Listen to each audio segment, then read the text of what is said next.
앞서 보신 대로 이스타항공의 조종사 채용 의혹이 문건으로 드러난 건 이번이 처음입니다. 문건을 입수한 정치부 권은영 기자에게 좀 더 자세한 얘기 들어보겠습니다.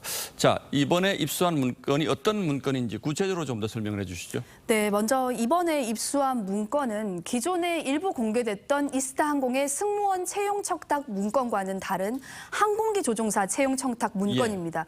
이스타항공 인사팀이 만든 내부 자료이고요. 2013년부터 3년간의 자료입니다.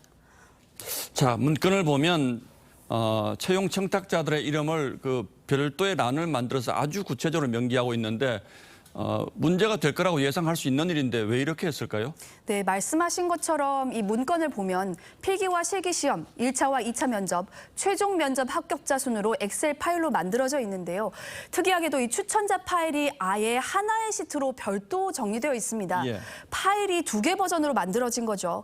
하나는 면접자들에게 누가 추천했는지를 알려주기 위해 추천인 이름을 적시했고 추천인 이름을 뺀 별도의 파일도 만든 겁니다. 자, 그러니까 노골적으로 누가 추천한 사람인지를 알 수 있도록 해서 이 사람을 뽑도록 했다 이렇게 이제 추정해 볼 수가 있는데 실제로 추천받은 지원자들의 성적이 사실상 거의 최하위였는데도 최종적으로 합격한 이런 사례가 있죠. 네, 유력 정치인들이 추천한 지원자들은 최하위권 성적으로 다음 단계로 진출하거나 심지어 최종 합격까지 하게 됩니다. 2014년 입사한 지원자는 추천인이 야당 소속 현직 국회 상임위원장으로 돼 있습니다. 1차 면접에서 전체 70명 중 41등으로 탈락 대상이었지만 2차 면접 대상자 33명에 들어갔고 최종 합격자 인원 19명 중 19등으로 최종 합격했습니다.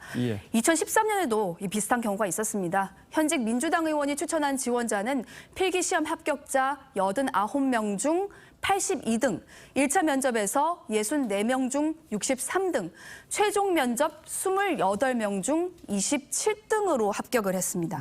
물론 어떤 분야든 채용 청탁 이거 있어서는 안 되겠습니다만 조종사를 이렇게 뽑았다는 게 정말 이해가 되지 않습니다. 이렇게 완벽하게 정리된 문건까지 있는데 그동안 왜 수사가 안 됐을까요? 네, 경찰은 지난해 이스타항공 승무원 채용 과정에서 불거진 비리 의혹에 대해 수사를 했지만 압수수색도 한 번 하지 않았습니다. 강제조사 없이 참고인 조사만 몇 번 진행한 뒤에 증거 없음으로 지난 3월 불송치했고요.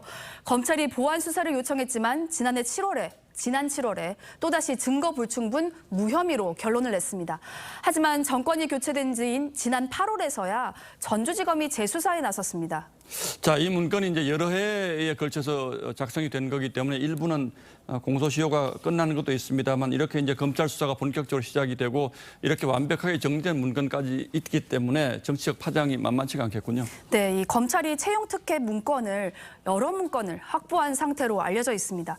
검찰은 압수물 분석이 끝나는 대로 이상직 전 의원을 소환할 예정인데 과거 강원랜드 취업 청탁 사건에서 국민의힘 염동열 의원이 징역 1년 실형을 선고받은 전례에 비춰본다면 관련자들에 대한 엄한 처벌도 예상이 될 수 있습니다. 물론 오늘 저희가 실명을 거론하진 않았습니다만 이렇게 추천자로 이름 적혀 있는 정치인들 다 이제 접촉을 해봤을 텐데 본인들은 어떻게 해명을 하던가요? 네, 접촉을 해봤는데요. 모두 사실 무근이라는 입장입니다. 강하게 부인을 하고 있습니다. 그래서 오늘 저희도 실명은 공개하지 않았습니다. 하지만 검찰 수사 단계에서 이들의 실명은 공개될 수밖에 없을 것으로 보고 있습니다. 조작된 문건 아니라면 CCTV 비비는 곧 가려지겠죠. 권현영 기자 수고했습니다.